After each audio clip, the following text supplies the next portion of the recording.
The first time, Cameron, I guess I knew about you, but the first time that somebody that I was close to was like, "Hey, this Cameron Marlowe guy's pretty good," was I'm good friends with Jake Owen, and we were going out on the boat.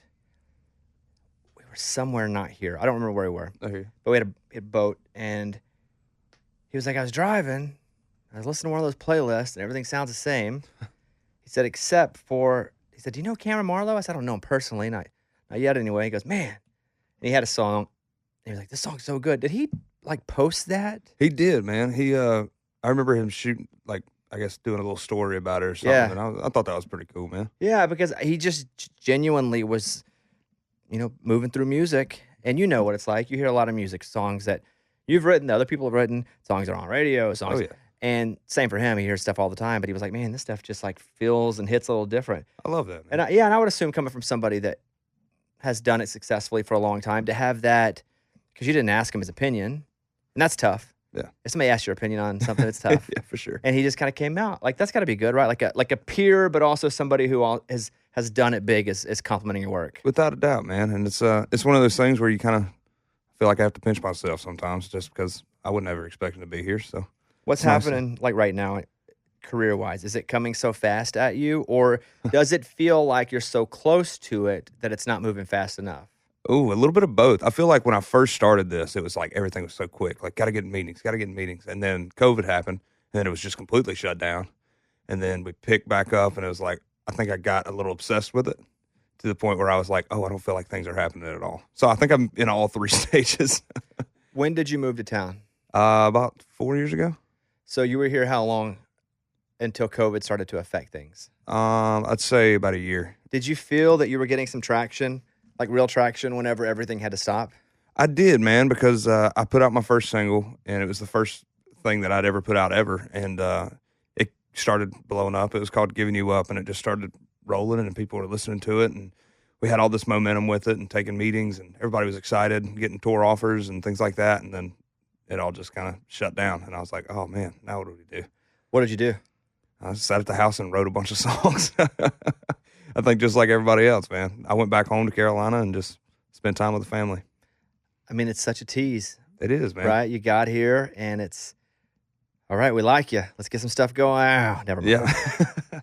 And then you have to fight that fight to get back in front of people, I guess. And so I guess that's kind of what last year was about, was just kind of fighting that fight to get back in front of people's faces and rebuild momentum.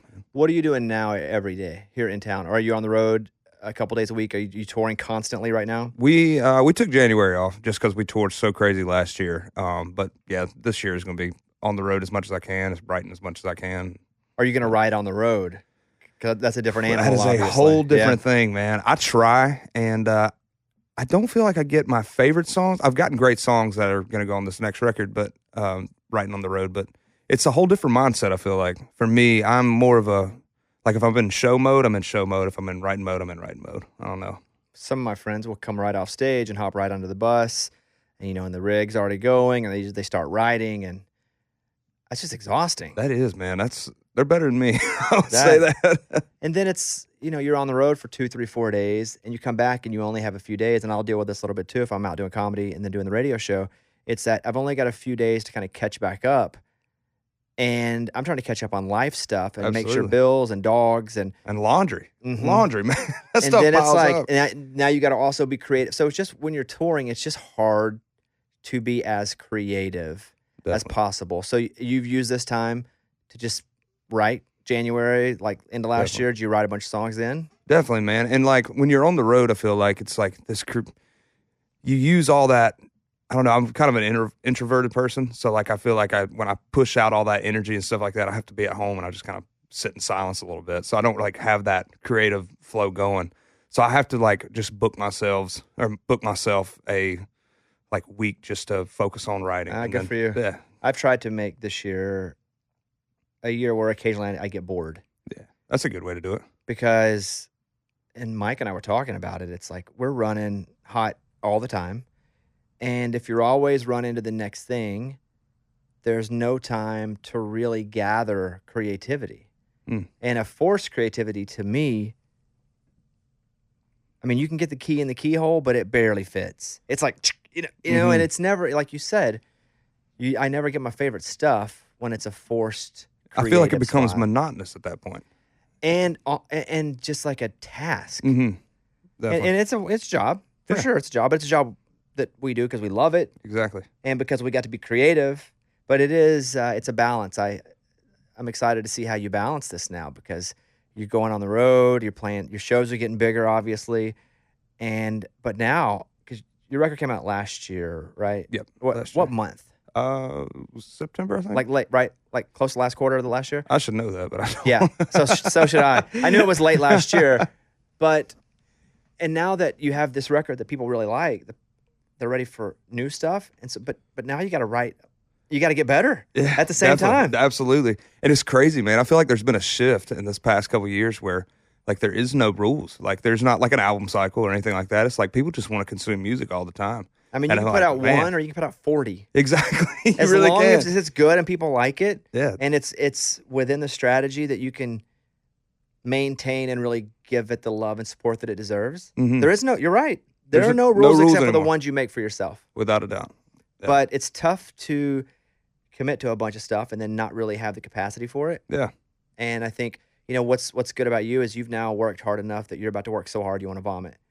And it sucks and it's awesome at the same time. Definitely. I remember when that happened for me, I was on the plane constantly. I was working, I was radio show 3 o'clock in the morning. I was up on stage, get off at 11. And I was like almost vomiting because you don't get enough sleep, you're not eating right, but you're doing all this work. And I remember feeling sorry for myself, but it was, I've worked this hard to get to work this freaking hard. Absolutely. And you're there, and it's a really great thing. I'm super pumped for you. I appreciate that. And I get that though, man, because like I'll get into my own pity party sometimes, and that drives me insane. And I think ending last year, I was in like a real just weird spot with that, where I was like, man, why am I so like in this weird spot of not feeling like I'm doing enough, even though I'm doing all the stuff that I can all the time. So And that's normal, though, right? I guess, It's absolutely normal. Yeah. Everybody gets in funks and tireds, but I just have to like check myself out of it and go, man, I begged for this. I worked Definitely. so hard to be this tired. Not right now. I worked so hard to get to this point where I now get to be this tired. yeah, man. And then eventually you'll kill out so much you don't have to be this tired anymore. Yeah. You got planes, you got 5 buses. Yeah, getting sleep all the time, It's all a man. cycle. Yeah, it's all a cycle. How do you say your hometown? Kannapolis? Kannapolis, yeah. What's Kannapolis, North Carolina like? So it's been through quite a change. When I was young, we were a mill town. It was just like cotton mill, basically getting linens and stuff like that all across the country. When I turned, I think 10 years old, they shut the mill down, and it just kind of sat empty. The town did.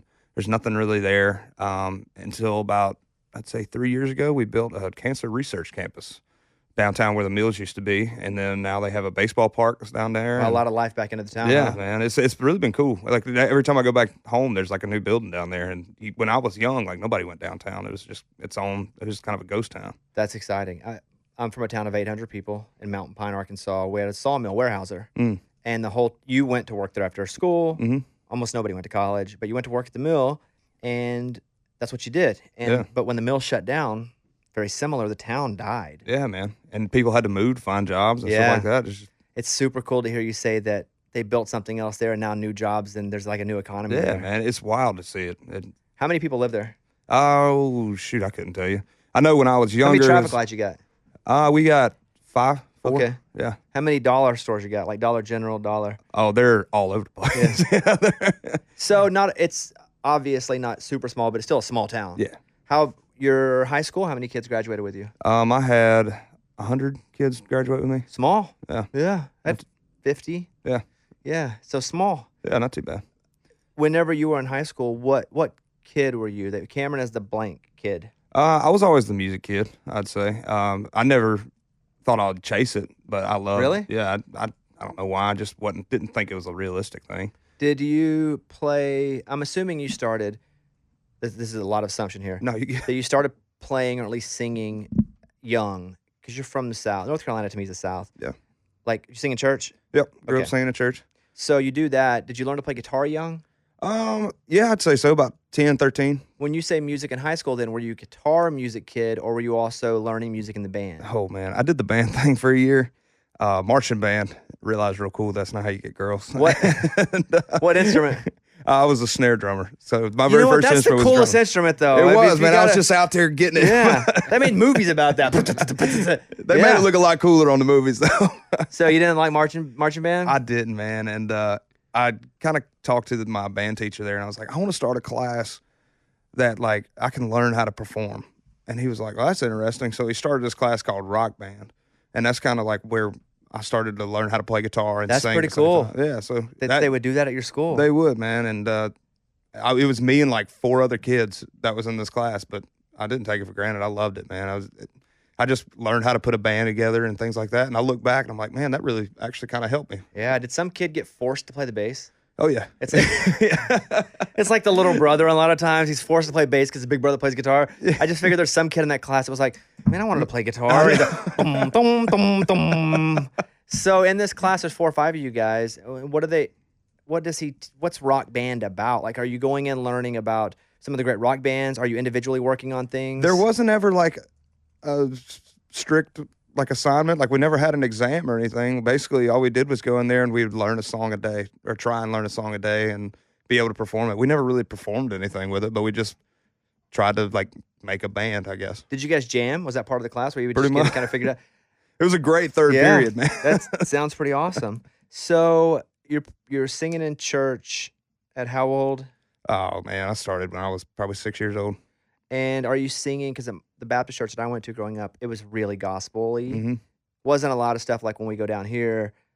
It's newer music, Yeah. even pop sensibilities, country sensibilities. But Definitely. ours was old school gospel. What was your church music like? Exact same way. I went to a small Southern Baptist church too, so it was a lot of hymns. Like Rock of Ages, I Fly Away. Yeah. Oh yeah, absolutely. And so, did you love music then, or was it something that your family was like, "Hey, Cameron, we need you to do this"? Like, when did it become kind of a burning part of you that you wanted to? You said you didn't know you'd do it forever, but you wanted to do it 10, 11, 12, 13, 14 years old. Man, I loved music, and I knew I did, and I knew that I'd been gifted to be able to play and sing. So I started just when I went to college.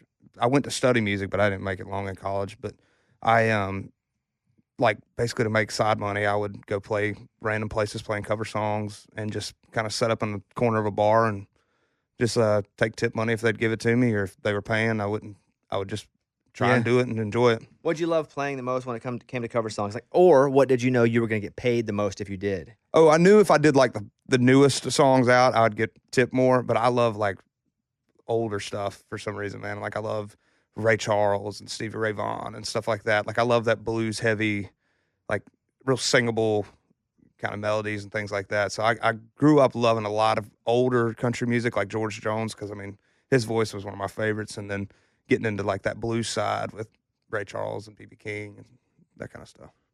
Your parents, did you grow up with both parents? I did. Are they both still alive? Yeah. Are they together still? Yeah. Okay, I just want to make sure before No. I get into these questions. No, you're good. 'cause, yeah. So either one of your parents musical at all?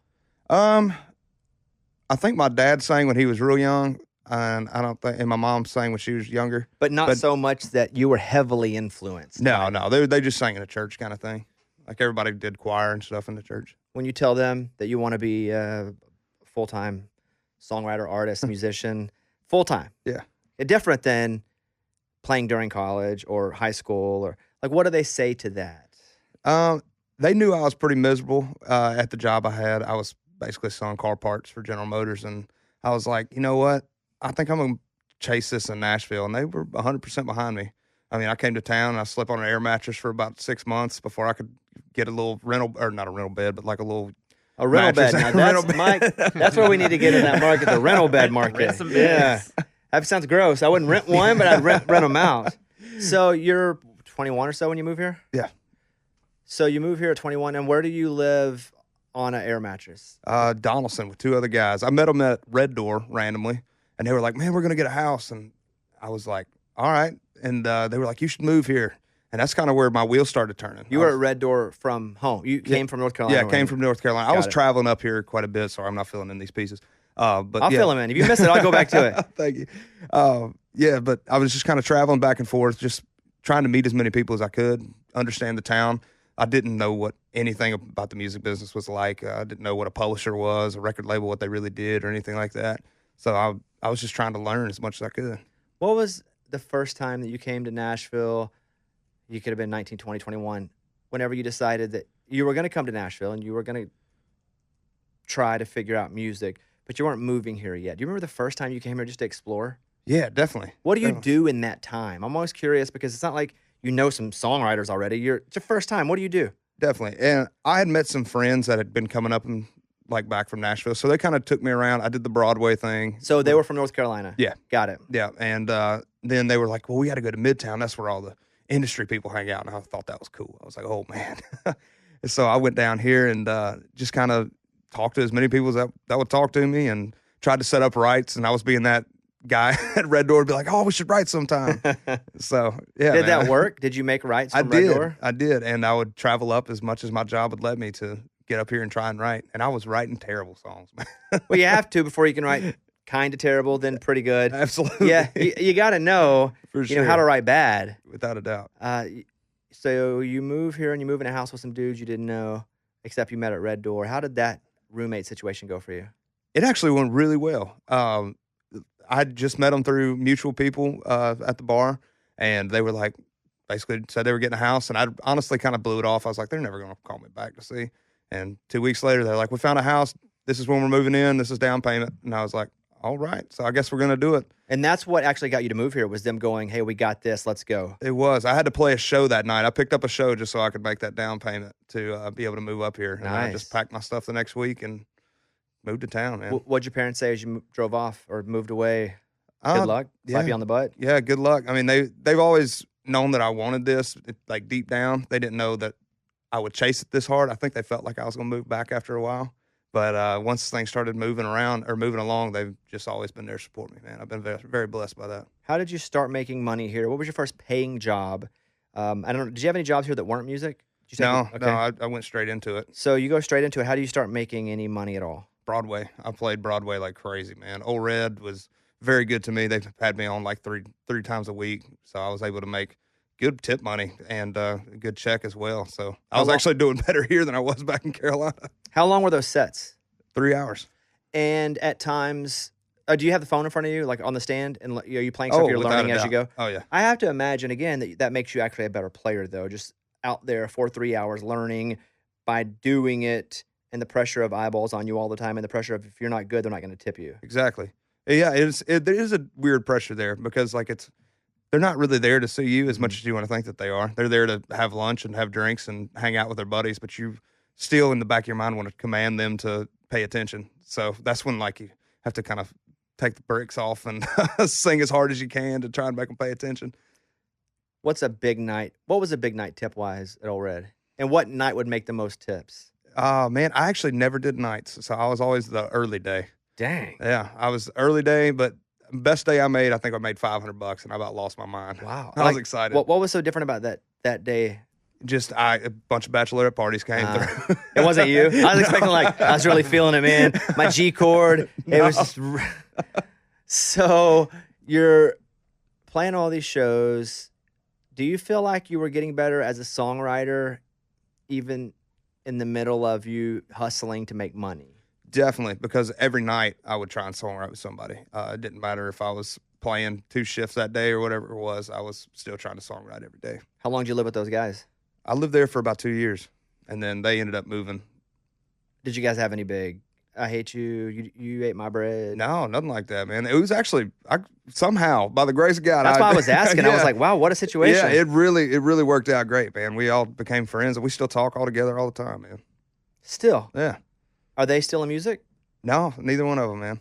But that's what they came down here to chase. I was the lucky one that got to keep going. Are they gone from Nashville? They are. One's in South Carolina, one's in Chicago now. Do most folks, because I don't get to know folks until they're starting to get to a certain place. Mm-hmm. Do most, like when you move here and there are all these people that move here at the same time, kind of your class, Yeah.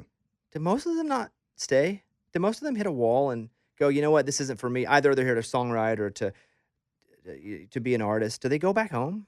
I'd say out of my initial group that I like hung around and stuff like that, there was 3 of us that have really stayed and kept chasing it. Of how many? I would say probably 20. Wow. Yeah. That's some real attrition there. I haven't really thought about that, but yeah, man. Miss them? I do, We'll get man. them crying on this I one. know. This is how. Did you fall off stage? Am I thinking? Yeah, Am I thinking yeah, about oh, yeah. that was you, right? My back's still But dead. it was like on tour. It was like on Morgan's tour. Yeah. What happened there? I just took one step too many, and I thought I had one more step of stage left, and I was just about to say thank y'all so much, and I threw my it hand was at up to the say end. thank y'all, and just went straight down. So how bad were you hurt versus how bad were you scared or embarrassed? I would say embarrassment was through the roof. Hurt, I didn't feel the pain initially. I just kind of jumped up and ran off. I went and got checked out, and then started getting a little stiff. But now, man, I went to a chiropractor. I think she messed me up worse than I was before. I've been limping and stuff now, and if cold mornings get me. So I'm like, oh man, I got a long road ahead. Wait, how long ago was this? 5-6 months ago. That's what I thought because I remember seeing the video. Yeah. Or like it was a grainy Yeah. situation. Somebody, and you're still like feeling the effects. Oh yeah, man. I got that like nerve pain goes down your legs now. I feel real old. Oh man, I'll be all right. that sucks. Yeah, but How's it going on that tour? oh man, that was a blast. I got to learn a lot from them. I mean, I try and learn from everybody that I'm around, but I mean, there's nobody more professional than Wallen's camp and Hardy's camp. So learning from them and getting to hang with those guys, I mean, they're top notch. There's the song during Morgan's set where Hardy comes up from under the ground. He went to Jared. Yeah. Man, that's a cool moment. That's man. an epic moment. I mean, again, I feel like I've seen it all at this point. Yeah. And went to Morgan's show, and it was good. Yeah. It's just, I mean, I know Morgan and things that happen. All of a sudden, Hardy boom, shoots up, and they hit that song. God dang. Yeah, energy, man. Yeah. Some energy there. That was legit. Where do the blues? Why are you a fan of the blues? Like, how did that get to you? The singing. I think But who exposed you to it? Your grandparents? They like blues music? I just kind of, when I got Spotify one day, and I just kind of went down a rabbit hole of like chasing that kind of stuff, and I didn't really get into Ray Charles until I watched that Ray movie. Really? And then I heard all that music off there, and I was like, man, this stuff is great.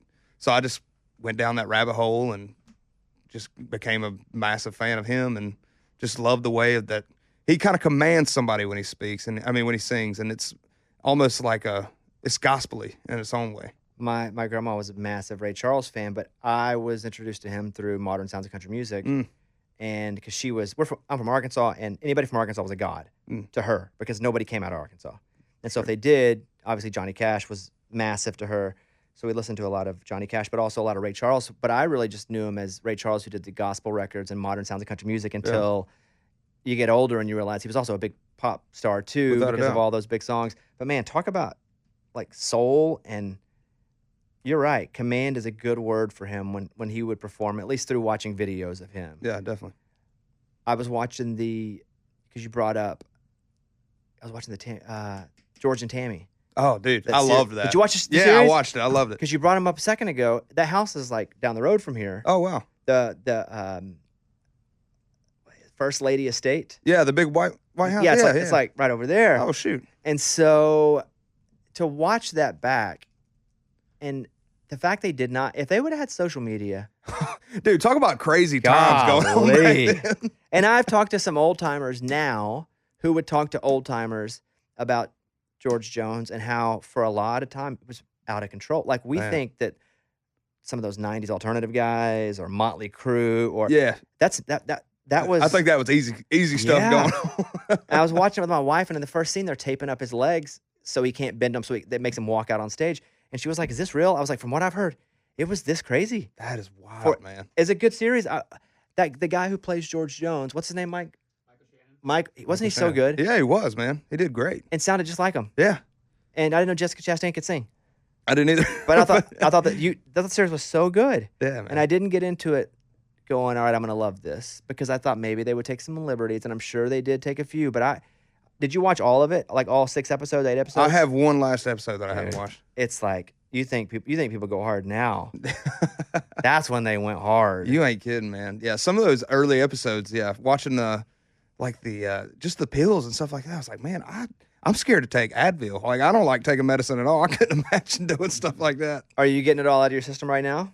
What do you mean? Have you got it out of your system? Like the whiskey, I'd say I have, man. On my very first tour, I was lucky enough to go out with Brad Paisley, and I was like, oh, this is what rock stars do. This is how I need to be. I need to be drunk all the time and just like really enjoy myself. And I think, man, started to hurt, and it just my mind was cloudy all the time, and like I still have like a whiskey drink before I go on stage. And you should. It kind of calms your nerves, and everything in moderation, even mediumation. Yeah. As long as it's not affecting what your day to day is. Absolutely. Or as long as you're not being controlled by it. Without a doubt, and that's the big thing, because I never want to be a person that feels like they're controlled by a substance by any means, whether it's marijuana, anything. And it's so I just kind of backed away from it and kind of got that out of my system a little bit. Your grandma smoked weed, right? Didn't you find out she smoked weed and you wrote a song about that? I did. Granny, what's it? Granny's got a garden? Granny's got a garden. So, how do I ask this? Okay, how'd you find out? I came over to her house high, and she smelled it on me. And I thought she was going to rip me a new one. She was like, we need to go talk. She takes me back to her room, and she's like acting all mad at me. And my grandpa's laughing in the kitchen, and I could hear him. And about that time, she pulls out a jar of weed and rolling papers and rolls up a joint, and then we smoke before breakfast that morning. And does she say anything like, don't go telling anybody else about this? She told me just not to tell her church. Now her church is they probably heard this story told a couple times now. So did she give you any advice during that? Because I would imagine if your grandma's with you and she's like, hey, let's sit down. You think you're in trouble. You're not in trouble. You actually have something in common. Yeah. That's a cool moment. It was, man. Yeah, that's a cool moment. But I don't know if we had much advice. Or you don't remember. Yeah, maybe I don't remember. I know breakfast was good that morning. I read a story, too, about you. But you were way young. You were planning to propose to your girl. Yeah. And there was a story because you wrote a song, whatever. Well, I say whatever because to me, that wasn't the headline. I think the fact that you were maybe 19. I was 20 years old. I was planning on getting engaged. What the crap? Yeah, man. Looking back, I was way out of line. To me, it's not even about the song and what came from it. It's like, why are you trying to propose at 19, 20 years old? You're not kidding. And Dang. I didn't realize how much I had to learn. And at 20 years old, I thought I was grown up because I had like big boy job. And I was like, man, this is what people do back home. They get married early and they settle down. And that's kind of what I saw life as. So when it didn't work out, that's kind of another reason why I moved to Nashville. I was like to get away, and then I found so much more life out here that I didn't even know I hadn't lived yet. Boy, what a blessing, though. Without a doubt. Because you were, okay, so walk me through. You were going to propose. You may have to get a little vulnerable here and share some stuff that makes you feel not as in control. But you were going to propose or you did propose? No, I was going to propose. I was 2 weeks away. Did you have a ring? I had a ring, yeah. And you were 2 weeks away, then what happened? She say, I don't want to get married? She was in college, and we basically, like, I went over to her college one night, and we were just kind of talking, and I could feel things were a little off. And so we walk outside and kind of walking back to my truck, and she was like, you know what, I just don't think this is going to work out anymore. She was like, I want to experience college a little more. And I mean, just the normal. She was growing up too, so I don't hold it against her or anything. Yeah, you were kids. Yeah, I mean, we were literally kids. Yeah, you were kids. So, yeah, so it worked out for the better. Thank God she was extremely mature. Without a doubt. That's one of those where at the time you're like, I'm never gonna get over this. This sucks. Oh, dude. What was the song you wrote after that? Giving You Up. So that was the very first song I put out. So we have these new rules, and it's so stupid. Okay. Because you don't. You can do whatever you want. But we can't play clips of songs anymore because we get sued all the time. So Mike, we've never done this before, but what we should do is because we'd come on and we'd play the whole hook of Giving You Up, and you'd be like da da da, and then we wouldn't get sued, and it'd be a great day. You know, that was every time we did one of these. We wouldn't get sued. We play some clips. So don't sing it hard, but give me like the Giving You Up like melody if you were just kind of mumbling it. So. I can't say words? No, you can do whatever you want, but I don't want to pressure you to have to sing because I did not warm you up. No, you're fine. Okay. 'Cause I'm giving you up. It's like I did them Marlboro Lights. I'm giving you up. That's a good one. Yeah. We can't get sued for that, right? If he can't, sings we're it, we good. can't get sued. No, As long as you're we don't play fine. the recording, I we're ain't going good. to sue nobody. Yeah, well, you're not going to sue us. Yeah. So when you put a song out like that, or when you just record a song like that, do you send it to her after you write it? Oh, I sent it out of spite, man. Yeah. Oh, heck yeah, I did. And do you send it out of you record it on your iPhone after you finished, or do you wait and go into a studio, or you do it at the house? Like, how did she get the first version of that? I think it was after the studio. I sent her the rough out of the studio. But how long from when you guys broke up till you made a rough out of the studio? Probably a year. Dang, you waited a year to hit her with that? But Dang. we had talked in between. I there. hear you, man. You hit her a year later. Bring. Man. She's like, what is this? A file giving you? Dang, yeah. I was like, I haven't put a camera in a year. Do you tell her it's coming? Yeah. I told her, and I was like, well, this is like, I have a song, and I don't know if I guess in my young mind, I didn't want to like open any more doors by like playing something like that. And then when I was going to come out, and I didn't want her to get blindsided by it, so I just. Or did you really just want her to hear it? A little both. Yeah, I mean, human nature. Yeah. I'd be like, listen how good I am now. You really messed this up. And I pawned your ring. Look at this guitar I bought. That's what I feel like. That was it. So you signed a record deal in like 2020, and things are happening. Pandemic then happens. Yeah. I mean, when you sign a record deal, I would just think, at least I would be like, oh, I'm about to rock. This is going to be awesome. A record deal with a major label to get the stadiums ready. Dude, and that's the first thing you think. It's like, oh, I'm going. You don't see rich. the work. Yeah, you don't get- see the work at all. And you're like, oh, man, everything just fell into place. I'm about to be arena headline tour next year. It's going to be great. And then you realize, oh, wait, I got to really work. Like, I'm just a baby, like, nobody artist. Don't nobody know me. When you came to the studio and played Folsom Prison, I just remember, and I've heard, again, 10,000 people play that song. But God dang, it was so powerful. And your tone is a big part of it, not just you being loud. Appreciate it. And I didn't know you from being on The Voice. Mm. Because if my wires are getting crossed, stop Oh, me you're good. here. No. You were on The Voice, right? I was. Okay. I didn't know you from being on The Voice, but I remember seeing a video of that post, which is why I think we were like, hey, come in and play this song. And to have a lot of people know you from playing that song, do you ever want to not play that song? Do you feel the pressure to play that song even though it's a cover, but a lot of people know and discovered you from that song? No, I actually enjoy it because I never did that one on The Voice. I just kind of came up with that at the house one day. And it just, like I said. Is that what it was? Yeah. I must have just seen a collection of videos from you because I watch all your videos at home, alone. I take videos of you when you aren't looking.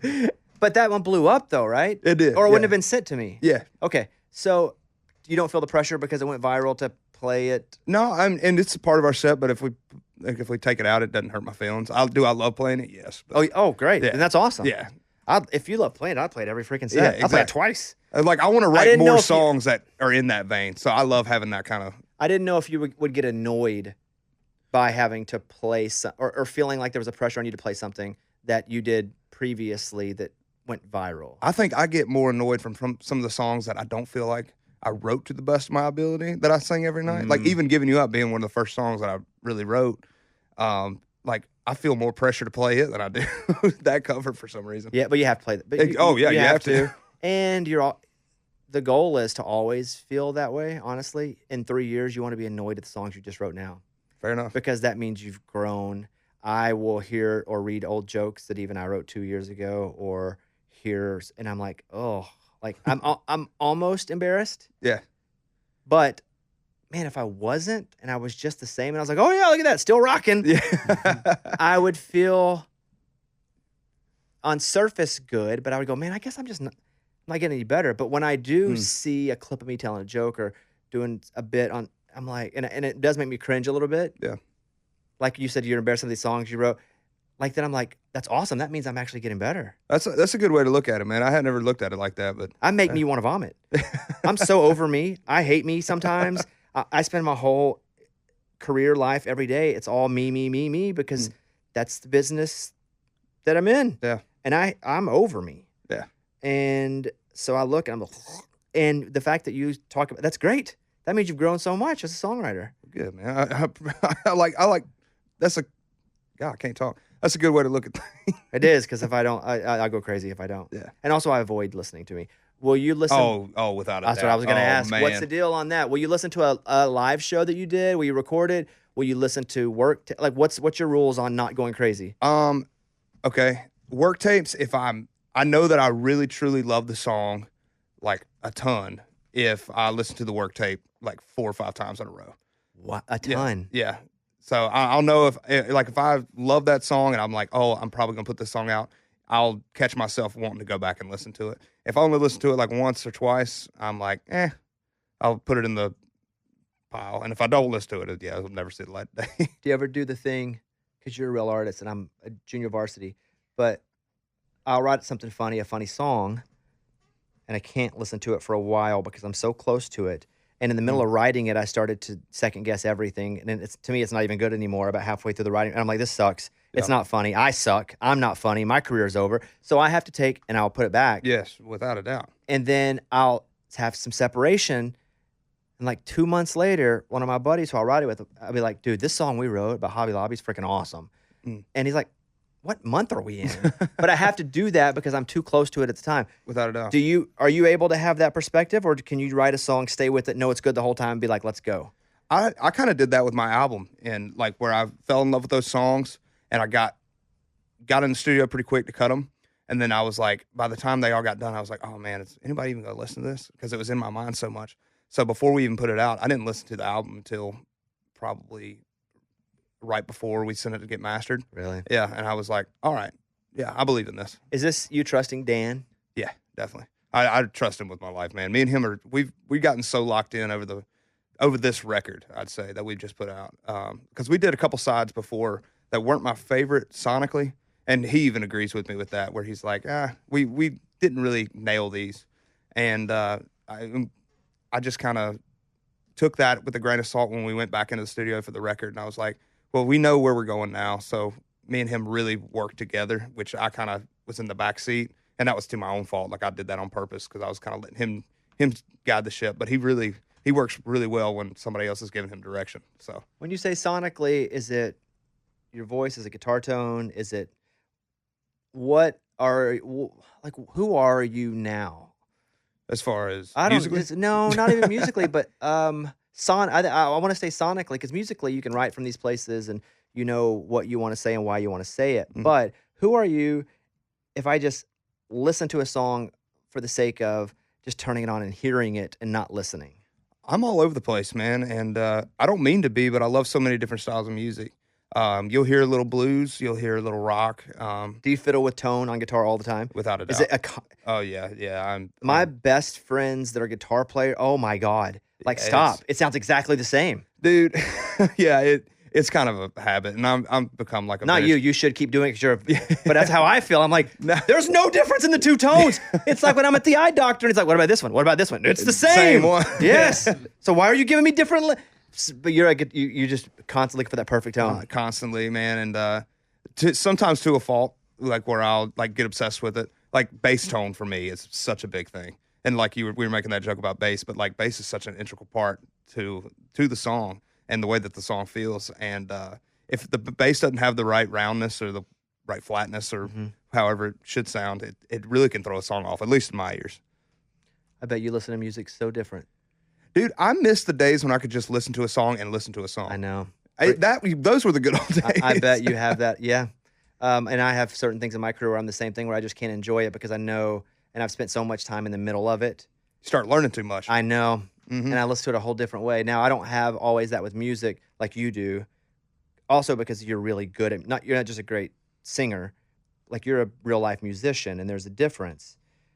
But I bet it's hard for you to listen to anything without trying to pick it apart, unless it's something old that you have an affinity for, that you've loved for a long time. Without a doubt. And even then I'll go back and I'll be like, man, I thought this record was so much bigger. And you listen back and there's like 4 instruments on it. It's like, how did they make that sound so big back in the day? And then I'm like, well, maybe our stuff sounds big. I don't know. I just keep kind of wandering around in those worlds. And you'll never stop wandering, No. honestly. And to think of these artists that got in the same room, even we're talking about George and Tammy, and they would show the background singer, the piano player, the bass, they all had to be in the same room and play at the same time. And it all had to, all right, here we go, 3, 2, boom, boom. Yeah. And it had to be perfect or close to it, or that's just what got on the record. Absolutely. And man, we just went back into the studio not too long ago to cut some more songs. And we did it that way, which was fun. We did it all to tape because I wanted that realness. I wanted some of those mess ups to be on these new songs and kind of make it just a little bit of a classicer feel. I would have felt that classical feel. Did you listen to a lot of classic? I listened to a lot of classic rock growing up, 60s and 70s. Yeah, definitely. Does that influence how you're making music now? Without a doubt, man. 70s rock for me, 70s and 80s rock was what my dad listened to more than anything. My grandpa is where I learned all my country music through. And then my mom was just, I guess she was more in that 90s rock. Is what she loves. She loves some Nickelback. So I learned. We had Nickelback on the show today. Oh, really? Yeah. Oh, man. I'd never met Chad. Well, his name Chad Kruger. I always called him Kroger. Oh, shoot. I didn't know that either. Well, he didn't tell anybody that till like a year ago. Oh, no. And so I listened to Nickelback like crazy when I was younger. We had him on the phone once, but he came in today. That's and awesome. A lot of energy, right, Mike? It was good. And talks very dirty. He's very much a rock star. Yeah. I believe it. Hey, I believe it. He's like, He damn sure is a rock star, man. he's like, the band, they told me that I couldn't get a song with the first line. I put her pants around her ankles on the radio. And we were like, we're listening to this going, where's he going? What's happening here? And he goes, you know what? #1 hit at rock radio, first line. She had her pants around her ankles. And I'm like, all right, we'll put that on the podcast only. So what, your parents, what did they do when you were a kid? My mom was like an eye technician, so she worked at the eye doctor for a while. And then my dad used to work at I still have no idea what he did. He was like a raw chemical engineer for Spy. Yeah. That's what I hear, Mike. Spy. That's No, he spy made right there. magnets for the insides of Hey, engines. wink, wink. Yeah, sure he did, buddy. He carried blueberries from city to city. Okay. Your TikTok response has been strong, Man, I still ain't figured it out. I don't know what the heck I'm doing on there. but you've still been able to do really cool things on there at for the same sure, time. without a doubt. And isn't that kind of what TikTok is the fact that the raw stuff really does do better most of the time? It does, man. And I spent a lot of time hating it. I think out of jealousy, watching other people just blow the heck up and being like, why can't I do anything like that? And I had to like kind of get my mind out of that and get my mindset out of that to be like, man, these people are just trying to do the same thing I'm doing. They're just using a different platform to do it. And once I figured that and flipped that switch, I was like, man, this is actually a really cool tool and a really cool way to discover new artists. That's it. It's a cool tool. Yeah. I absolutely agree. I have a friend of mine who's just won't get on TikTok, and he's a big artist, Mhm. and he's like, I don't want to like be TikTok-y. And I'm like, bro, being TikTok-y may have been a thing like 2 years ago, but now it's just like anything else. Mm. Like they're all roads. Without a doubt. You're on the road going all different places. Like just use it so people can find you, and maybe they want to find everything else you've done. You Yeah. don't have to get on and do dances. Without a doubt. You get on and just play your songs. That's it. Yeah. And if nobody watches it, okay. Nobody knew it was there anyway. If they don't watch it, you're not embarrassing yourself. Yeah. And he was like, I just don't want to do TikTok. And I said to him, you will do TikTok. You will. And you're going to, 6 months after, you're going to be like, why didn't I start earlier? Mm. And I said, and I'm not going to be supportive. I'm going to be like, yeah, that's right, idiot. Because I told you to get on TikTok. And so, yeah, like, I think you thrive there because you sound so good, where even when it doesn't matter what the acoustics are. If it can be a microphone with a speaker, a bathroom, or just in a room where the acoustics are terrible, like you have that voice that Appreciate it. kind of takes command. We talked about earlier, Ray Charles. Like that's you in a different way. Yeah. And I like the one you did in your Speedo. Like I thought that was brave. Yeah. Yeah. Definitely a brave Thought it decision was- by me. That was good. Yeah. So what's the deal with the new music? You're talking about recording songs. Man, just Like what's like when what can you tell me? we got no rules anymore, man. I'm Okay, just but kind of you're not saying anything when you say there are no rules. Oh man, I'm putting out whatever I kind of feel like right now. I don't know. It's I don't really I have a project in mind. Yeah, whether these songs that I'm recording now are going to live on that project or just be random singles that I throw out, I don't know yet. I'm just recording the songs that I love and gonna hopefully have a song out next month. Hopefully, we'll see. February? Yeah, That's what you're saying? February? hopefully. Who makes that final call? I do, but it's going to be a song that's a little bit more dear to my heart. That I was kind of in a dark spot when I wrote it, and it's called "Take Me Home to Carolina" or "Take Me Home."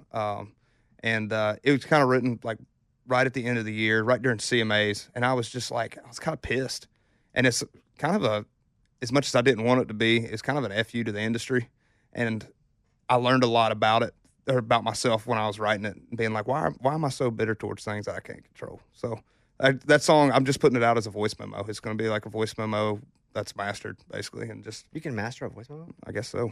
Look at That's that. what they told me. Wow. I've done a lot of FUs to the industry. Mine are rarely that well received. I hope yours. Oh yeah. I hope your song is like, hey, this is a good song. My FUs don't end very well for me sometimes, but I keep throwing the Fs at them. Well, man, I'm super pumped for you. You're like really good, Appreciate that, man. and not just everybody's really good. Yeah. Here, I mean, everybody's good. Yeah, absolutely. If if I see you at this point, you're pretty good with the possibility of being really good. But, and I may have told you this when you're up in the room with us, it's rare that somebody comes in and those other people care in my room, because those are all my friends who didn't get into this for any other reason except they were my friends, like Amy and Lunchbox and Eddie. Those are all my friends. They were like, yeah, we'll do the show with you. So they didn't get in because they have some sort of love for. They like music. Everybody likes music. Sometimes people love music for different reasons, but they don't care enough to be moved. But you came and performed and you walked out and they were like, God dang. They were like, they're like, they don't say that about anybody. Maybe 1 or 2 people a year. Man. And I appreciate so, that. yeah, that's like my lasting impression of you. It was when you walked out, all those people that usually don't care cared. Man. And that's really cool. And like That is cool. Jake, for example, cared. He didn't know you. Yeah. Thinking back and putting all those dots together, that's really cool how that all happened. It really He's like, is, you man. know this guy? Nope. Heard of him. Listen to this song. Oh yeah, it is pretty good. And then I'd seen that video of you doing The Speedo one? Yeah, no, I have that. That's on my phone. I watch that one all the time. I seen that, and maybe I saw that one, and maybe it was a voice video too. And we were like, let's get him up to the show. Then you did that, and then it's just really cool. You leave like a trail of like authenticity, Appreciate that. and that's hard to do here, man. That's hard to do in this town because everybody's just trying to get it. You know, everybody's trying to get it. Yeah, I just ask you a couple more questions because I'm just interested in you as a person. Yeah. If you were to create like the 4 people in this town that have been good to you, that can mean they gave you food when you were hungry, they gave you a record deal when you were good, they put you on a tour. Who are the 4 people in this town that you would put on your Mount Rushmore, people that have been good to Cameron? I would say my manager, my girlfriend. Wait, are they the same person? No. You said it so quickly? No, I'm sorry.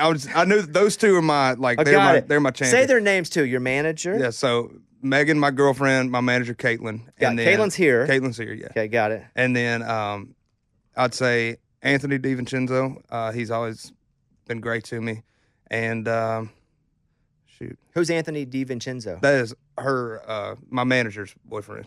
And does he So he's give you just back rubs or? No, he's just Like I want to know how they've affected you Oh, here. okay. I'm sorry. Yeah.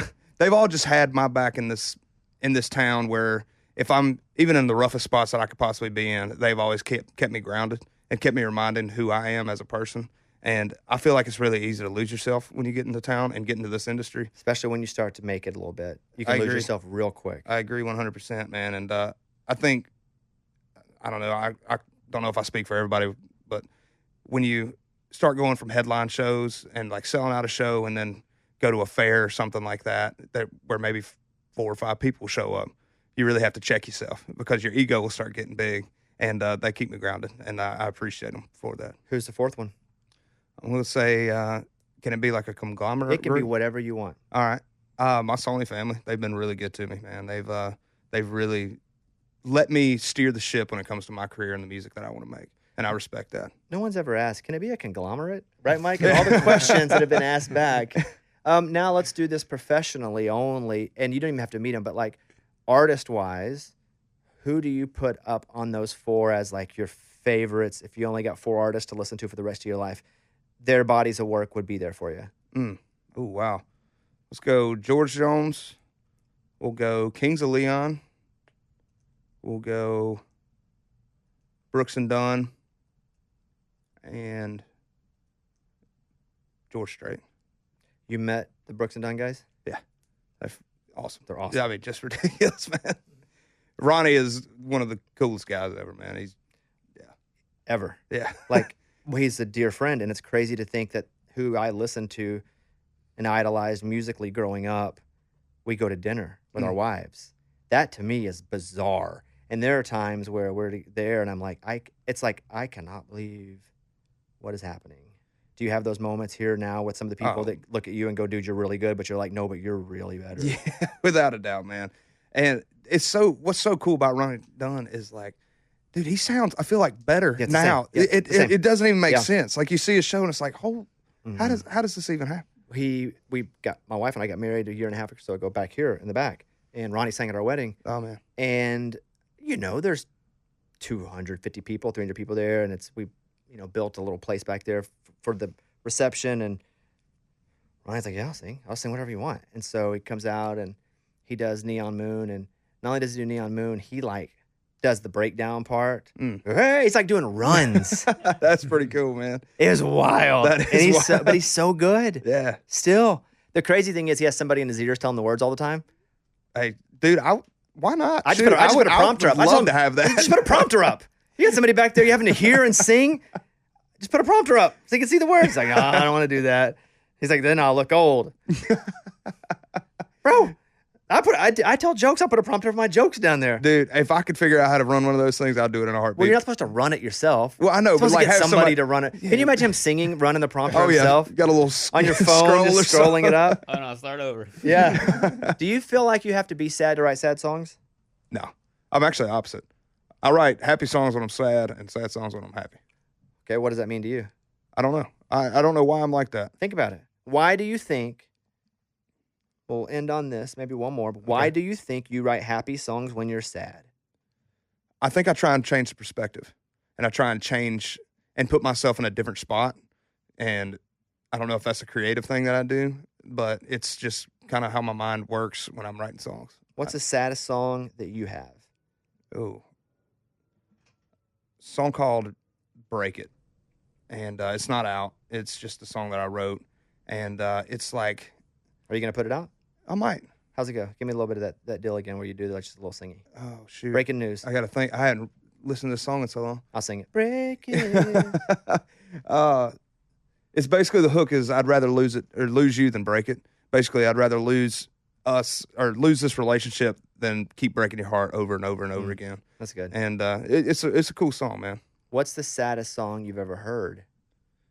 I just had this conversation yesterday, and Just to See You Smile is actually not supposed to be this like love song. And once I heard that and found that out and listened back to it, it is sad. It's really great. Clapton, You Look Wonderful Tonight. Oh yeah, wow. You look wonderful tonight. Everybody thinks that as like a real happy song, but it's actually not a happy. He's like, hurry the freak up. It's not like a loving. There are also upbeat songs that are very touching. And I would walk 500 miles. You know that song? Yeah. I have no idea what that song's about. Well, it's the most beautiful thing ever. It's like, I would walk 500 miles and I would walk 500 more just to see the look on your face because I'm so in love with you. But when you have those two, da-da-da-da, it kind of makes it this big jovial song. Yeah. But it's such a beautiful song that is, it's, an upbeat song, but it's really cool to hear some of those upbeat songs that are really sad. And Just See You Smile is kind of a mid-tempo. Yeah. But that feels like, just to see you smile, I do. It's a happy, but it's really not really what it feels like. Man. Yeah. That's cool. He stopped loving her today. Oh, God. God dang. Yeah. Have you ever heard Broken Window Serenade? You should check that one out. It's by Whiskey Myers. And it is, that one's make you sad. Really? That one's like, but it's meant to make you sad. Like it's about some girl that gets hooked on drugs and ends up passing away. Diamonds and Gasoline. Who's that by? I know that song. Yeah, you do. Where's my phone? Let me cut this part out. We're not looking for it. Do I even have a phone? It's in your pocket. Oh, it's in my pocket. Of course. Is it Turnpike? It is. Yeah. It's Turnpike Troubadours. Yeah, dude. It's like, if I don't give you a diamond, I've got to have gasoline because I get out of here. Oh, man. Man, that is it, too. That's a jam. We can sit there and do sad songs. We're crying on each other's shoulder. Sad songs are my favorite. Me I don't too. know why. Me too. I want it slow. I want to understand the words. Yeah. I want to feel it. REM, Everybody Hurts, one of my favorite songs ever. I used to play it all the time just alone. I wasn't even sad. I'd just be like, play it. I wanted to get sad. Yeah. Well, look, we talked about it. This has been awesome. You guys follow Kameron with a K. Yeah. They do a lot. You did get a lot of C's. Yeah, People get a writing lot your of name? C's all the time. Yeah, Kameron with a K. Marlowe. I mean, even your last name spelled a little difficult, Cameron, if I'm being honest. Yeah, Marlowe with an E. There's still time to change it. With a C and no E. I'm going Kmar next. Yeah. You guys follow Kameron. We Were Cowboys came out in September or so of last year. He says there are no rules, and he's just going to put out voicemails. He leaves people, apparently, as songs at this point. Voice memos. I've wired voicemails. Really looking forward to, I don't want to say what's next, but I want to say I'm really looking forward to, what you decide what path you decide to walk down, you know, because you're gonna go down a bunch of them. You have so many different, like, really cool influences. Your music's gonna sound different over 2 or 3 or 4 projects, which is super cool because, again, you do have such a blues and old country and new, like and I'm just super excited to see where this goes, man. And then where it goes after that. Appreciate that, man. That's really cool. I'm a fan.